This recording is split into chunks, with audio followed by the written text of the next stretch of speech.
Hey, everybody. Welcome to Perpetual Motion, a podcast focused on self-care, financial independence, communication, and positive relationships. I'm your host, Dr. Mo Anderson. If you've spent a lifetime serving others, you've got that servant's heart, but you're not reaping the benefits in your business or your spirit, my guest today has this advice.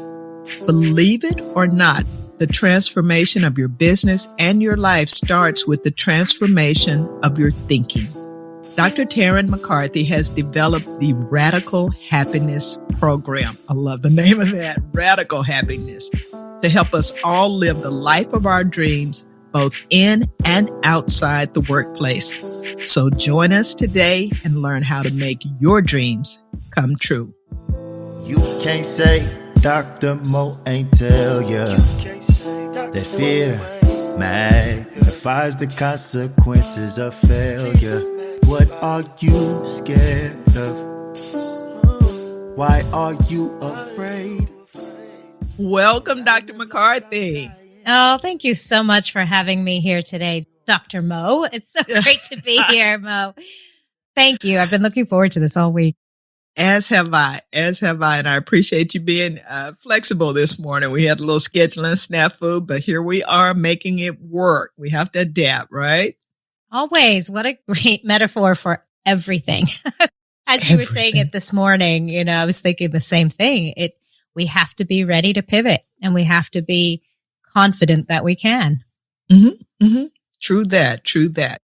So, you're the Business of Happiness podcast host, an orthodontist in oral health care like myself, author and speaker, and rapid transformational therapist. You coach on nervous system regulation, stress, and inner fulfillment. Lady, you do it all. Can you tell us a little bit about your journey and how you became a coach for women, primarily in medicine and dentistry? Yeah, thank you so much for asking. It's so interesting. So many times our own stories and our own pain feeds our purpose. I think so often we're drawn to something because of the experiences that we've lived through. And as a young orthodontist with my own practice and a family and all the things calling at me all the time, right, I had a moment where I really had a massive breakdown for myself. And what that looked like was, looking back on it now, I recognize it as complete exhaustion and fight or flight. And my fear flavor, and I talk a lot about our unique fear flavors, but my fear flavor was flight, flee. And so what that looked like in my world was I ran from everything. So when I had this breakdown moment, I fire sailed my practice as quickly as I could.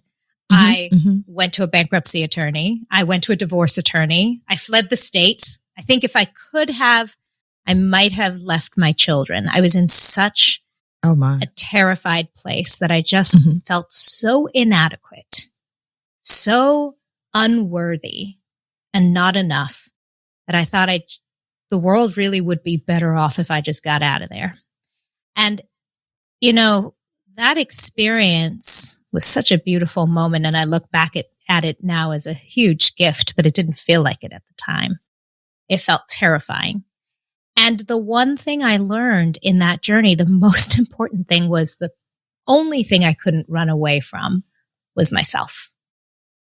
And that was the beginning of my personal development and rediscovery of myself and my own power. And in the following years, as I was re-identifying myself with myself, learning the incredible capacity that I have, the incredible beauty of who I am, who I had forgotten, now I started putting my life back together again. And what that culminated in was I started a new orthodontic practice from scratch. And suddenly this business took off and it was the most successful thing. I became the #1 orthodontic practice in the state without even trying, working 3 days a week.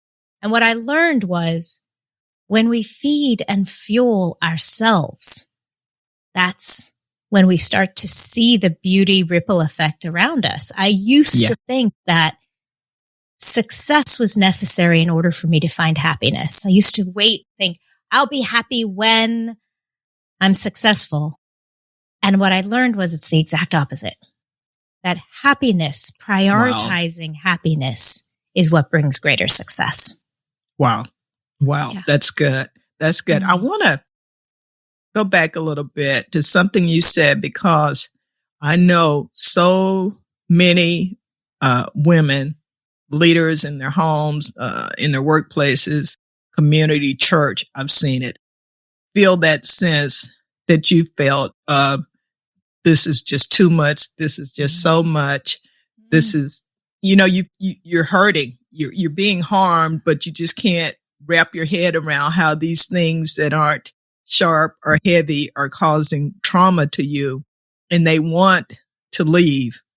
They have that same feeling that you had, like, if I could just walk away from here, pick up my keys and leave everything. So I'm wondering, to get to that point though, were there actually things happening in different areas of your life that you just weren't equipped to deal with it, physically, financially, however, you were not getting help? Or was it just emotional? Was it all emotional? Were there external things that were causing you to feel this way? I told myself there were external things causing me to feel that way. That was the story I had. And if you had asked me this question 16 years ago, I could have listed, it was 2008 and the stock market crashed. My husband was in a residency program and never home, so I was a single mom. It was hard to find good help. I had bought a practice that was failing, and I was trying to I had all these excuses for reasons why I was feeling the way I felt, and all of them were outside of me. And the truth is that those external components of life are always happening. We were talking about it before we got on the call today. Things outside of our control happen all the time. Yes. And the inadequacy was within me. So there was some truth to what I felt. I was the problem. But what I didn't realize was I was also the solution. That all of those things in my environment could have continued to happen.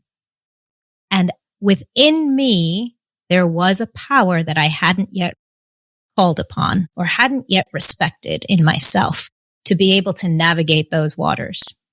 Yes. So is it true that nobody in my education or my upbringing had gifted me those tools or taught me how to manage my nervous system when I was activated, my mindset when my thoughts were telling me things? Yes, that's true. But the only person who could do that was myself. And tucking into that power was everything for me. And that's really my mission in life now, is to serve those incredible women in leadership roles who have not yet witnessed their own power, to not put their power in the hands of the economy, the weather, your patients, your clients, your children, but really that power stays within you. That's great. That's great. Yeah, we do. We feel like when things seem out of control, that we don't have any control. And that power is really recognizing your ability to navigate your own life. You do have options, you have choices, and I've been there. It just feels like everything is over my head. I can't do anything about this. And that's, in the Southern Baptist tradition, we say that's the enemy. Trying to diminish your inherent power and your abilities, that you are so much stronger than you know.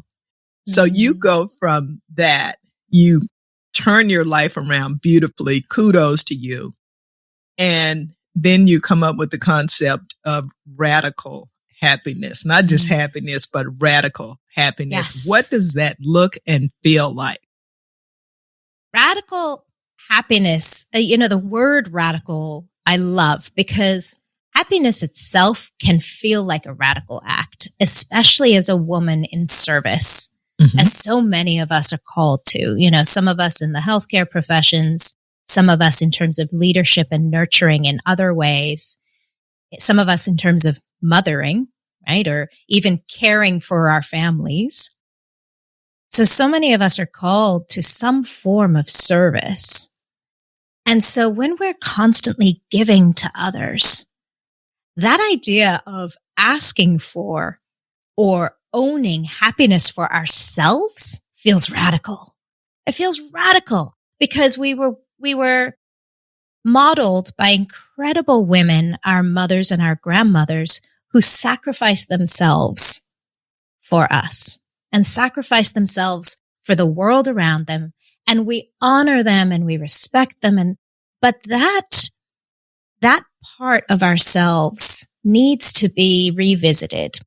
And that part is what feels so radical, to then say, no, I deserve and am worthy of fueling and feeding my own happiness. You know, it's so interesting.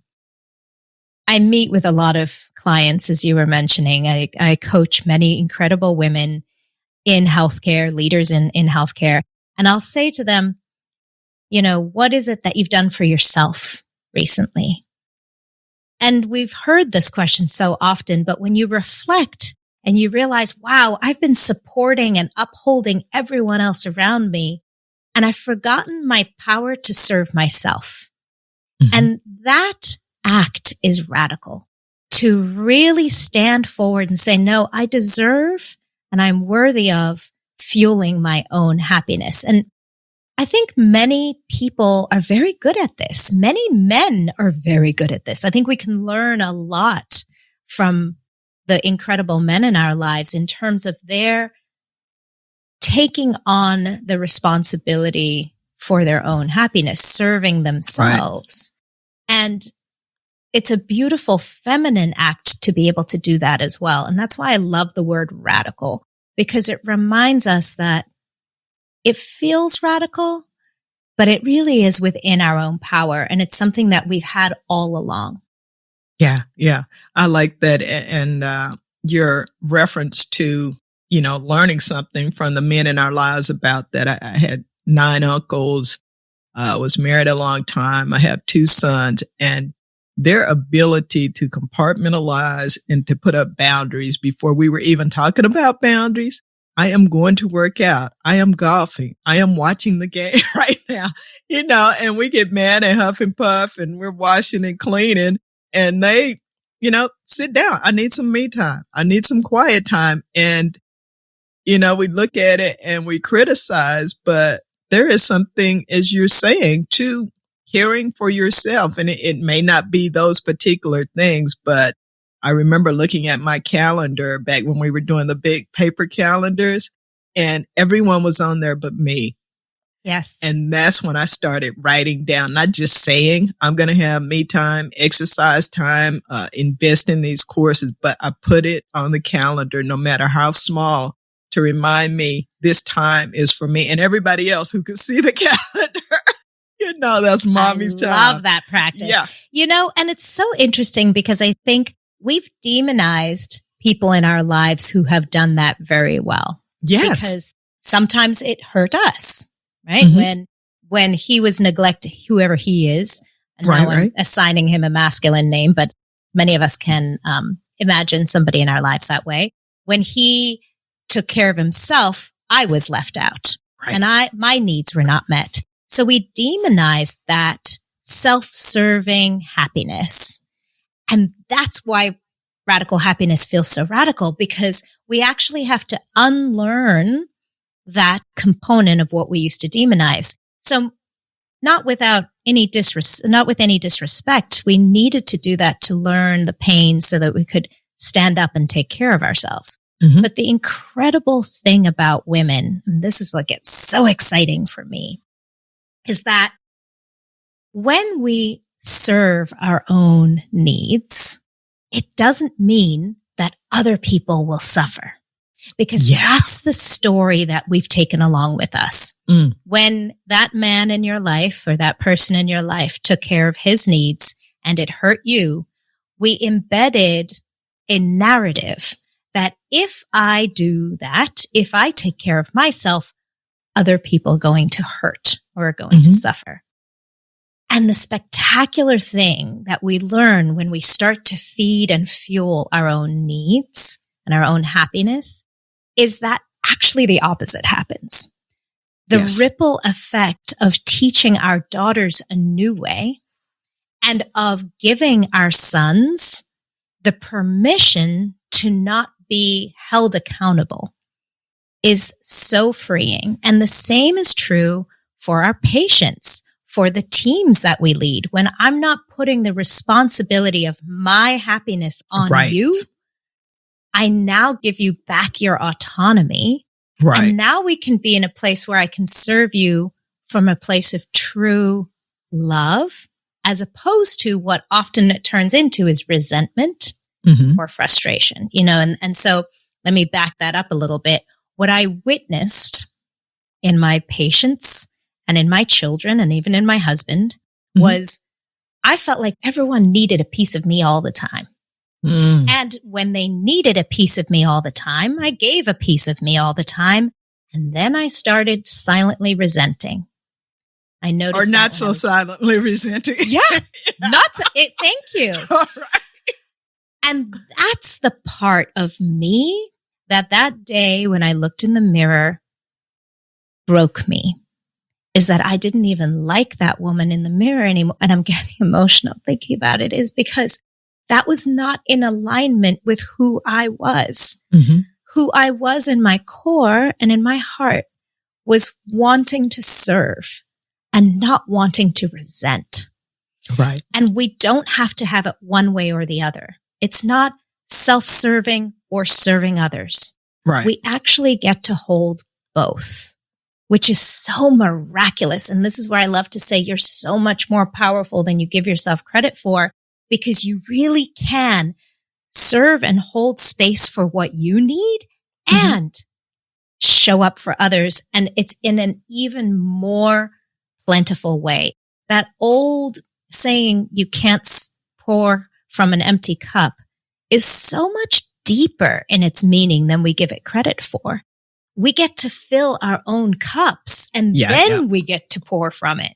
We don't need someone else to fill our cup. We actually get to do it for ourselves. Absolutely. And, they're not mutually exclusive. I totally agree with you, though we tend to want to intertwine them or lean more toward one than the other. But what I really love, and I have this same belief about being responsible for your own joy, for your own happiness, your own peace, however you want to put it, is that when you let other people have that responsibility, if they give it to you, they can take it away. Always. But if it's coming from inside, if it's me, if it's my responsibility, I'm not happy, what do I need to do about it? And how do I maintain it? Then no one else can take that away. If it's gone, it's because I let it go. It's not because you took it. And that, I was in my 40s before I got that, because I would get angry and as well, when my significant other was doing their thing they wanted to do.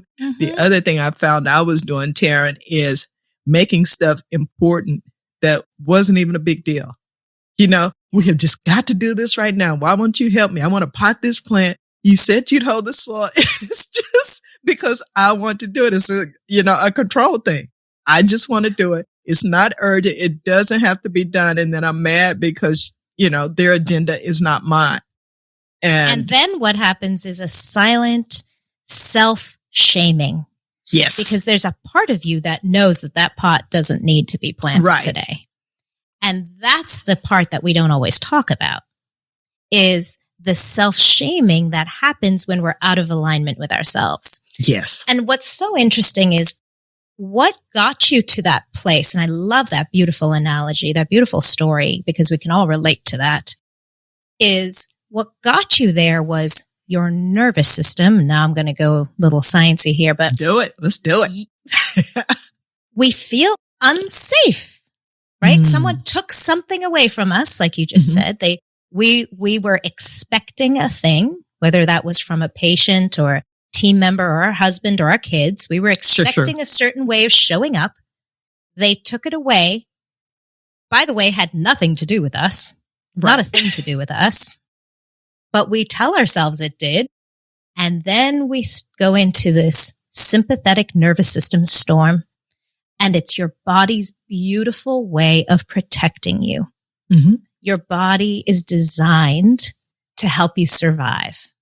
And the moment you tell your body, there is a lion chasing me and I am in danger, your body goes into this beautiful place called fight or flight. Yeah. Because you got to outrun the lion. That's it. And that's when urgency steps in and that potted plant seems so much more important. Or the emails, or, needing to assert your authority, or needing to regain control.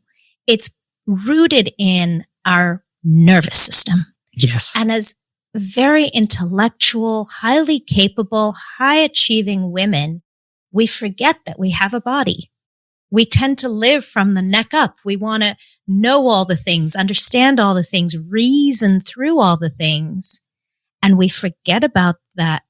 The rest of our body has a nervous system that's activated and triggered, and that we can actually tap into understanding our bodies, recognizing when our bodies are in fight or flight. And there are actually practices we can do with our bodies to calm ourselves back down so that we can regulate our nervous system back into parasympathetic calm and now access those beautiful, brilliant parts of our forebrain that are there to serve us, like compassion, time management, all those executive functions like task initiation, clarity, perspective, those things that we lose when our bodies go and try to run away from the tiger. Right. And this is one of the components that's so exciting for me to be able to bring to incredible women, is learning to get back into their bodies and drop out of the rational reasoning mind that wants to make sense of everything, when sometimes it's not possible to make sense of it at all. It certainly is not in this world anyway. No. Not in this world. I believe it was on LinkedIn recently, that you wrote about the importance of recognizing and addressing personal traumas. Can you share with us how you came to this realization? Oh, that's such a great question on the heels of what we were just talking about, because your nervous system is imprinted with past wounds and traumas. So there are things that can happen, and this comes from all those beautiful research papers written studying war veterans and PTSD. But there are things that might happen in your world that trigger and activate your nervous system without you even knowing, because it goes through a part of your brain called your amygdala that it processes it before it even gets to your forebrain. So it happens in microseconds. But your traumas are what imprinted that new neural network, and they're with you. So when we understand our past traumas, now we can start to understand, why does that woman why do I always feel stressed out when I'm around her? It might be her perfume. It might not even be anything about her. It might be the way she smiles that reminds you, or your very, very dark recesses of your mind, of your memory, of something that traumatized you once before. So when we can start to witness and be aware of our reactivity to people, places, events, things, when we see, ooh, that really rubbed me. Now I'm feeling a little stressed. I'm noticing my whole body feeling stressed and anxious, or I'm noticing that controlling behavior, or I'm noticing binge eating, whatever your fear flavor is. Sure. We get to ask ourselves, what just happened? What was the thought I just had? What were the events in my environment? And we can peel back those layers to discover what it is that have initially caused that trauma, and recognize that it was something outside of us that is not of us. So this is obviously why we go to see coaches and therapists to help us uncover those. But here's the beautiful thing. We get to reprogram those subconscious beliefs and heal from them. And it's part of why this journey of being a human being is so spectacular, because our nervous systems are unique to each one of us because of our life experience. Right. So what you experienced in your life is completely different to mine. And that means our nervous systems are completely different. Okay. So you're not going to experience the same kind of activation or triggering as I do. And your nervous system is going to be calmed in a way that's very different from mine. Right. And there's certain things. Yeah, go ahead. Yeah, I got a question on this. Just, I get the nervous system part, and, I'm wondering though, in regards to trauma, there are things that happen childhood or that are so traumatic that our brains, our bodies will block off the actual memory of what happened, to protect us. But you can still be triggered. So in terms of addressing personal traumas, you can recognize that you have this reaction, something about that person, that smile, that smell. I mean, I talk about all the time how biscuits immediately bring to mind for me, my big mama. But what if I smell something and I get this awful feeling every time, but I can't remember why? Is it still possible to change behavior and address that when you're not even sure quite what, caused you to feel that way? Yes. The answer is yes. And what it requires is subconscious work.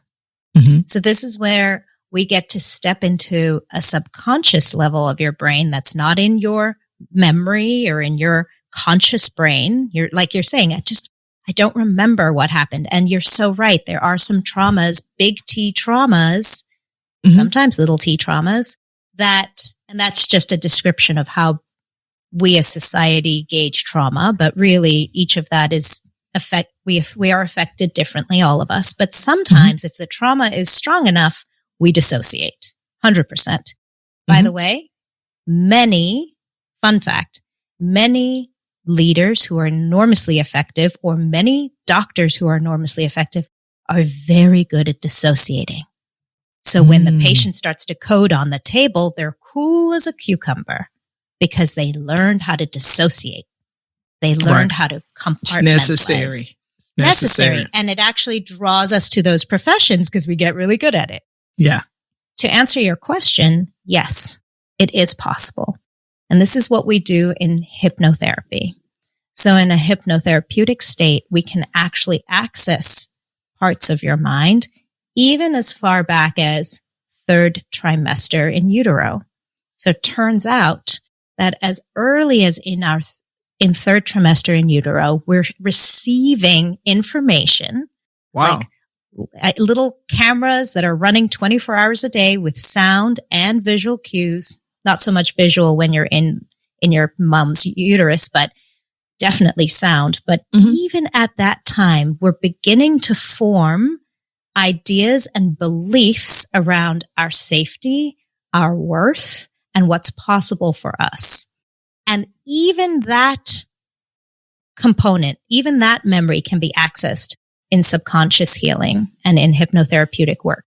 But what it requires, and now this is going to bring us all back here, is safety in your nervous system.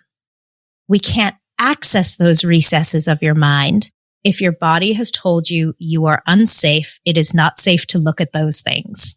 That is too scary. That was too big and scary. And that's why you're still dissociating. So the first place we have to start is our nervous system.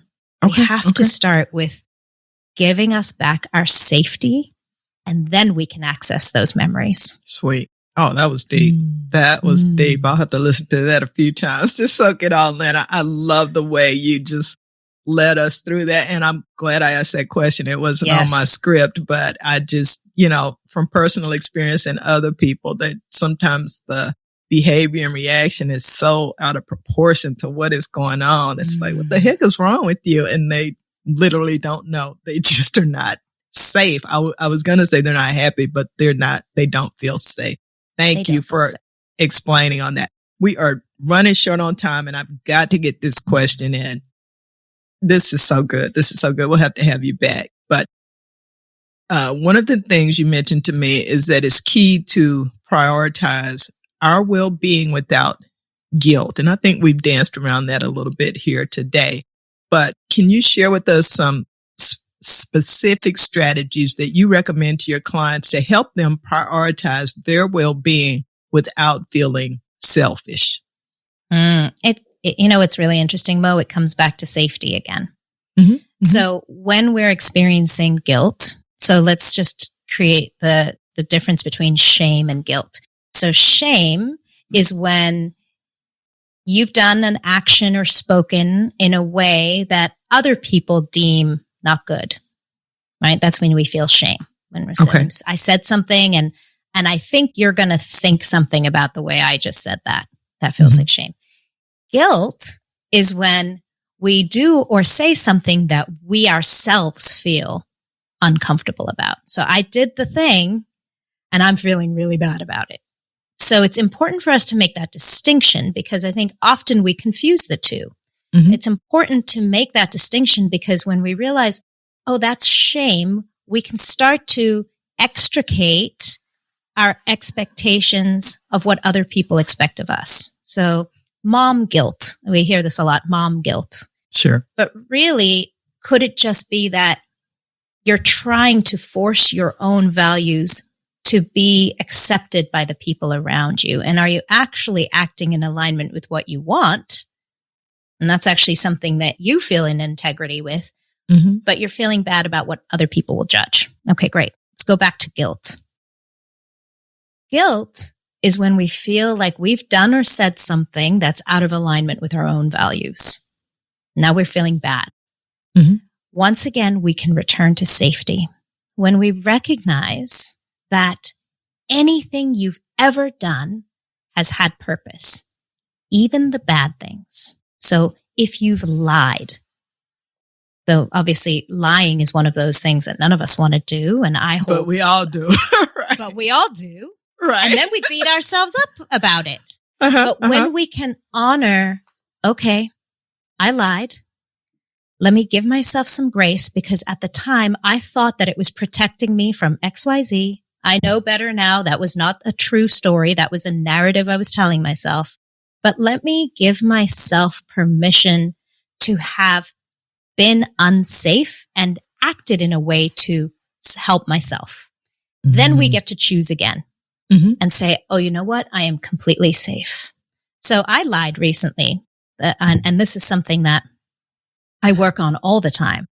But I caught myself a couple months ago telling a very bold lie. A friend of mine, it's a longer story I won't go into, but I lied to my friend about not being available for something that she needed me to be available for. And I went home that night and I realized I beat myself up about it. And then I realized, wait a minute, Taryn, I lied because I was able to identify that I thought she wouldn't like me anymore or I'd lose that connection.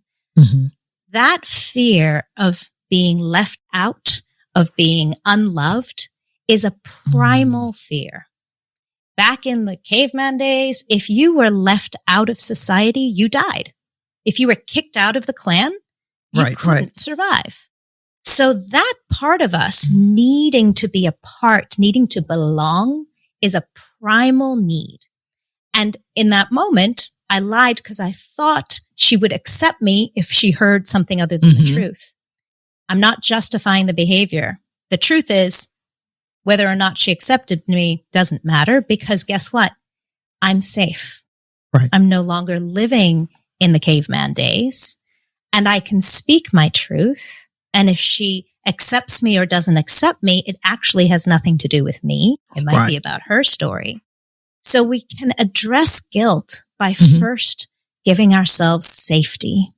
Safety for regardless of what you did. Doesn't matter what you did. Maybe you mothered in a way you wished you hadn't. You screamed at your kid and you're feeling really bad about it, offering yourself safety and love and compassion is step one. And by the way, that feels radical. That is a beautiful radical. thing. Yeah. And it's harder than it sounds, but that's why you have coaches like Dr. MacCarthy to help you access those areas of your mind where you'll feel safe, and coaches like me who help you with communication, because we also tend to over-explain and forget that no is a complete sentence in every language, which, I think about that with you and your friend. You can just say, no, I'm not available. And that eliminates a lot of it, but that's a growth thing of, we've learned you got to give a reason. You got to explain why you're not doing this. No, you don't. No, I'm not available. Thank you. Too. Yeah, exactly. Yeah. It's such a beautiful realization that I am safe to say no. Right. I am safe to say no. Mm-hmm. And it's okay.